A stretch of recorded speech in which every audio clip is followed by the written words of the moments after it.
മലയാളികളുടെ മനസ്സിൽ ഇന്നും മായാതെ നിൽക്കുന്നതും അവരുടെ പൂർവികർ അവരോട് പറഞ്ഞിട്ടുള്ളതുമായ വെള്ളപ്പൊക്കമാണ് 99-ലെ വെള്ളപ്പൊക്കം. അന്ന് വളരെയധികം നാശനഷ്ടങ്ങൾ ഉണ്ടായതായും അവരുടെ പാർപ്പിടങ്ങൾ വിട്ട് അവർ പല ഇടങ്ങളിലും അഭയം പ്രാപിക്കേണ്ടതായും വന്നു എന്ന് അവർ നമ്മളോട് പറഞ്ഞിട്ടുണ്ട്. അതിനുശേഷം നമ്മളുടെ ഈ കാലഘട്ടത്തിലുണ്ടായ ഏറ്റവും വലിയ വെള്ളപ്പൊക്കമാണ് 2018 ഉണ്ടായ വെള്ളപ്പൊക്കം. 2018 വെള്ളപ്പൊക്കത്തിൽ കേരളീയർക്ക് നഷ്ടം എത്രമാത്രം ഉണ്ടായിട്ടുണ്ടെന്ന് ഇന്നും തിട്ടപ്പെടുത്തുവാൻ കഴിഞ്ഞിട്ടില്ല. മനുഷ്യനിർമ്മിതമായ ഒരു വെള്ളപ്പൊക്കം, അതായത് വിവരക്കേടുകൊണ്ട് ഉണ്ടാക്കിയ വെള്ളപ്പൊക്കമെന്ന് അതിനെ വിലയിരുത്തുകയും നമ്മളുടെ പ്രിയപ്പെട്ടവരെയാണ് അന്ന് നഷ്ടമായത്. എന്നാൽ ഇതിനേക്കാൾ വലിയ ഒരു വെള്ളപ്പൊക്കം 1341 കേരളത്തിലുണ്ടായി. ആ വെള്ളപ്പൊക്കത്തെ തുടർന്ന് നമ്മളുടെ ഏറ്റവും പ്രസിദ്ധമായ ഒരു തുറമുഖമായ കൊടുങ്ങല്ലൂരിൻ്റെ പ്രാധാന്യം തന്നെ ഇല്ലാതാക്കുകയും ആ തുറമുഖം തന്നെ എന്നേക്കുമായി നഷ്ടപ്പെടുകയും ചെയ്തു. തിരുവഞ്ചിക്കുളവും അതിനു ചുറ്റുമുള്ള പ്രദേശങ്ങളുമായി ബന്ധപ്പെട്ട് വിദേശികളുമായി നടത്തിയ ഒരു വലിയ വ്യാപാര കേന്ദ്രത്തിൻ്റെ ചരിത്രമുറങ്ങുന്ന ഭൂമിയാണ് ഇതെന്ന അടയാളം പോലുമില്ലാതെ എന്നേക്കുമായി അത് മായിച്ചു കളഞ്ഞു. അവിടെ നിലനിന്നിരുന്ന ഒരു വലിയ വ്യാപാര കേന്ദ്രത്തിൻ്റെ അടയാളം പോലും അവശേഷിക്കാതെ എല്ലാം തട്ടിമാറ്റി ആ പ്രളയം കടന്നുപോയി. അതായത് തിരുവഞ്ചിക്കുളവും അതിനു ചുറ്റുമുള്ള എല്ലാ വ്യാപാര കേന്ദ്രങ്ങളും അന്നത്തെ ആ പ്രളയത്തിൽ ഒലിച്ച് കടലിലേക്ക് പോകുകയും അവിടെ നിന്നാണ് വൈപ്പിങ്കര എന്ന വലിയൊരു ദ്വീപ് രൂപപ്പെടുകയും കൊടുങ്ങല്ലൂർ എന്ന ഒരു തുറമുഖം തന്നെ എന്നേക്കുമായി ഭൂമുഖത്ത് നിന്ന് നഷ്ടപ്പെട്ടു. ഇന്ന് കൊടുങ്ങല്ലൂർ ചരിത്രത്തിൽ മാത്രം ഒരു തുറമുഖമായി അവശേഷിക്കുന്നു. എന്നാൽ ആ തുറമുഖത്തിൻ്റെ എല്ലാ സാധ്യതകളും എന്നേക്കുമായി നഷ്ടപ്പെടുത്തിക്കൊണ്ട് അഴിമുഖത്തിൻ്റെ മുൻഭാഗത്ത് തന്നെ വലിയ മണൽത്തിട്ടകൾ രൂപപ്പെട്ടതുകൊണ്ട് കപ്പലുകൾക്കും ബോട്ടുകൾക്കും അടുക്കുന്നതിന് തടസ്സമാകുകയും ഇപ്പോഴും ഫിഷിംഗ് ബോട്ടുകൾ വരെ ആ മണൽത്തിട്ടയിൽ തട്ടി തകർന്ന് അനേകം ജീവനുകൾ അഴീക്കോട് കടലിൽ നഷ്ടപ്പെടുന്നതായി നമ്മൾ പലപ്പോഴും വാർത്തകളിൽ കേൾക്കുന്നത് ഇതുകൊണ്ട് തന്നെയാണ്. ആ ചരിത്രത്തിൽ അന്നുണ്ടായ വെള്ളപ്പൊക്കത്തിൻ്റെ അവശിഷ്ടങ്ങളാണ് ഇന്നും ആ മണൽത്തിട്ടയുടെ ഭാഗമായി നിലനിൽക്കുന്നത്. എന്ന ദ്വീപ് രൂപപ്പെട്ട ദിവസത്തിന് പ്രാധാന്യമുണ്ട് ചരിത്രത്തിൽ. അത് ഇപ്രകാരമാണ് രേഖപ്പെടുത്തി വച്ചിരിക്കുന്നത്. 341 പുതുവൈപ്പ്, അതായത് കേരള ചരിത്രത്തിലെ ഐതിഹാസികമായ വെള്ളപ്പൊക്കം ഉണ്ടായത്. എന്നാൽ കൊച്ചി രാജാവും ഡച്ചുകാരും തമ്മിലുണ്ടാക്കിയ ഒരു കരാറിൽ പുതുവൈപ്പ് ഒരു വർഷത്തിൻ്റെ തുടക്കമായിട്ടാണ് അന്നുണ്ടാക്കിയ ചെപ്പേടിൽ രേഖപ്പെടുത്തി വച്ചിരിക്കുന്നത്. ഈ ചെപ്പേട് പ്രകാരം 1663 മാർച്ച് 22 ഈ ചെപ്പേട് എഴുതി വച്ചിട്ടുള്ളത്. അതായത് 5 തകിടുകളിലായി ഇരുവശങ്ങളിലും അത് രേഖപ്പെടുത്തി വച്ചിരിക്കുന്നു. അപ്പോൾ 10 താളുകളിലാണ് ഈ വിവരം രേഖപ്പെടുത്തിയത്. ഇതൊരു പുതു വർഷത്തിൻ്റെ തുടക്കമായിട്ടാണ് അതിൽ കുറിച്ചിരിക്കുന്നത്. വൈപ്പിങ്കരയുടെ ഉത്ഭവത്തെക്കുറിച്ചുള്ള ചരിത്രം വൈപ്പിങ്കരക്കാർക്ക് തന്നെ അജ്ഞാതമാണ്. അവർക്ക് തന്നെ വ്യക്തമായ ഒരു ധാരണ വൈപ്പിങ്കരയുടെ ഉത്ഭവത്തെക്കുറിച്ച് ഇല്ല.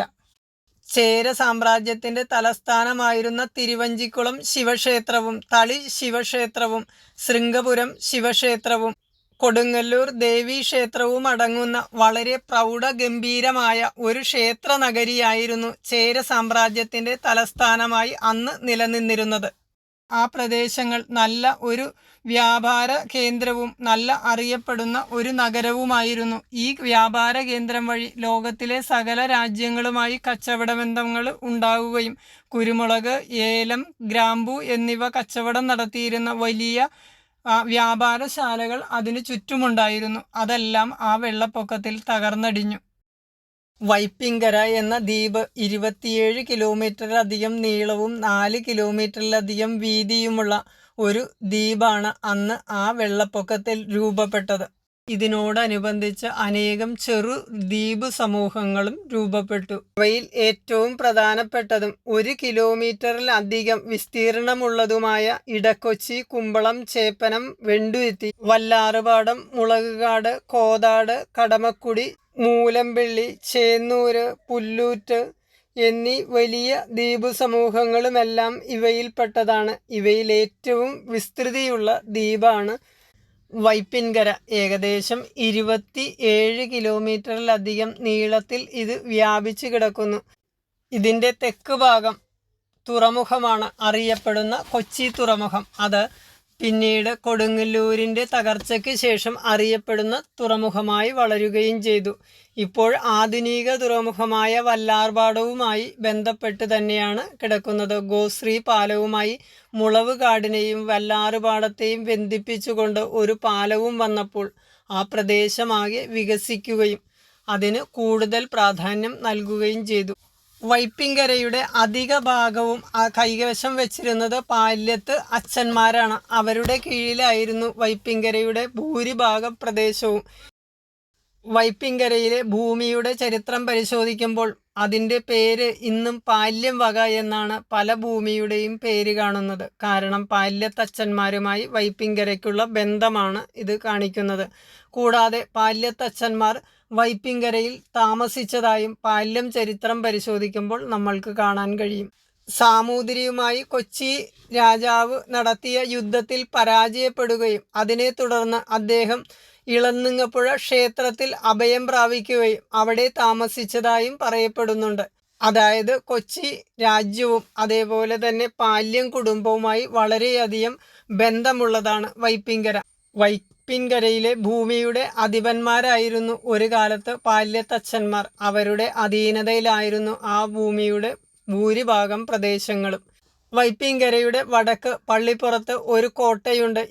വൈപ്പിൻകരയുടെ വടക്ക് അറ്റത്ത് പള്ളിപ്പുറത്തുള്ള കോട്ട ഡച്ചുകാരിൽ നിന്ന് തിരുവിതാംകൂർ ഒരു സമയത്ത് വില കൊടുത്തു വാങ്ങിയതായി തിരുവിതാംകൂർ സ്റ്റേറ്റ് മാനുവൽ പരിശോധിക്കുമ്പോൾ കാണാം. കാരണം ടിപ്പുവിൻ്റെ ആക്രമണങ്ങളെ നേരിടുന്നതിന് ആ കോട്ടയും അതിനു ചുറ്റുമുള്ള പ്രദേശങ്ങളും ആവശ്യമാണെന്ന് മനസ്സിലാക്കിയ തിരുവിതാംകൂർ രാജാവ് അത് ഡച്ചുകാരിൽ നിന്ന് വാങ്ങുകയും രാജാ കേശവദാസാണ് അതിനു വേണ്ട എല്ലാ ചുമതലകളും ഏറ്റെടുത്ത് അത് നിർവഹിച്ചത്. അതായത് ടിപ്പുവിനെ നേരിടുന്നതിന് പള്ളിപ്പുറം കോട്ടയും നെടുങ്കോട്ടയുമായി ഒരു പ്രതിരോധം സൃഷ്ടിക്കുകയായിരുന്നു തിരുവിതാംകൂറിൻ്റെ ലക്ഷ്യം. അങ്ങനെ ടിപ്പുവിനെ പ്രതിരോധിക്കുന്നതിനും ഈ കോട്ട തിരുവിതാംകൂർ ഉപയോഗിച്ചിരുന്നു.